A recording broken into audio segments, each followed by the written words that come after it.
My wife and stepdaughter ruined my daughter's college life by spreading false rumors that she was involved with married men. So I made them leave and file for divorce.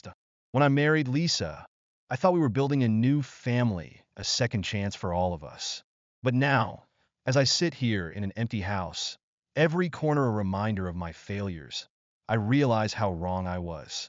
My name is James, and this is the story of how my wife and stepdaughter betrayed my daughter, Katie, in ways I never could have imagined. Katie was just 4 when her mother, Anna, passed away. Breast cancer came into our lives like a thief in the night, stealing Anna away in less than 8 months. One day, we were planning our future as a family. The next, I was standing in a hospital room, holding my wife's hand as the life drained out of her. I didn't know how to grieve. I didn't have time to. Katie needed me, and I threw myself into being both her father and mother. Those early years were a blur of dance recitals, late-night fevers, and quiet tears in the kitchen after she went to bed. Katie barely remembered her mom, but she kept a little photo album by her bed and talked to the pictures every night. Watching her do that broke my heart, but it also gave me the strength to keep going. We built a life together, just the two of us. I worked from home as much as I could, juggling conference calls with school pickups and science projects. Katie grew into a bright, kind, and hardworking young woman.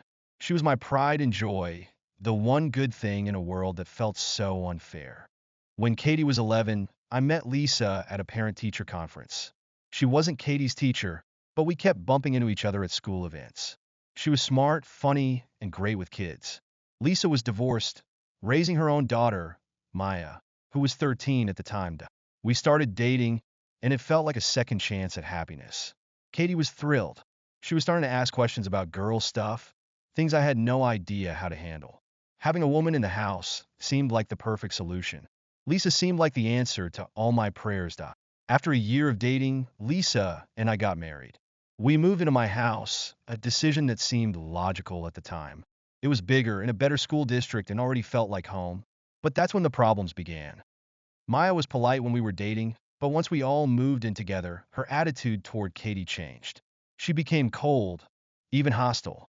She would roll her eyes when Katie tried to talk to her, change the channel if Katie was watching TV, and do little things that made Katie feel unwelcome in her own home.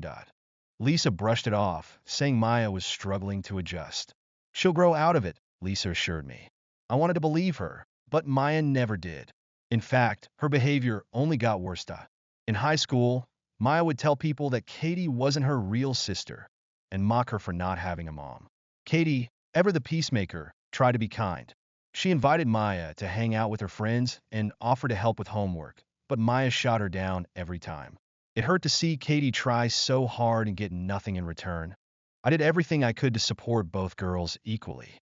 I paid for their clothes, phones, and even cars when they turned 16.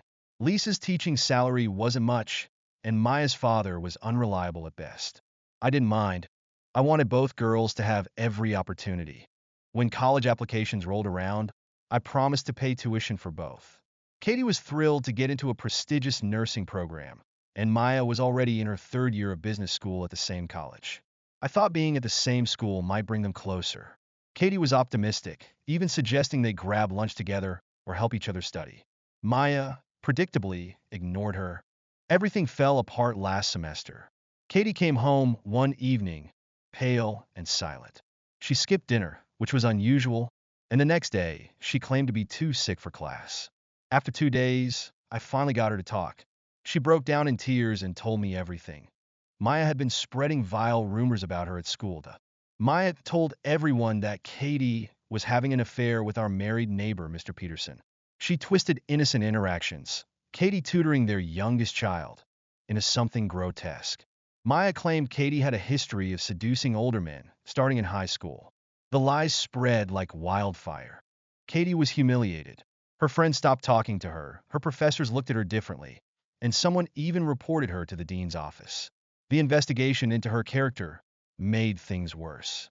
Katie's grades began to slip, and she talked about dropping out. I was livid.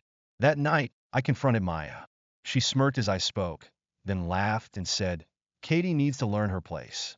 That was the last straw. I told her she had 2 choices: publicly admit she lied and apologize, or I'd stop paying her tuition. She rolled her eyes and said, "Mom won't let you." The next morning, I called the college and pulled Maya's funding. When she found out, she ran crying to Lisa, who, to my shock, sided with her. Lisa accused me of being cruel and unfair. She didn't care about what Maya had done to Katie. All she cared about was defending her daughter.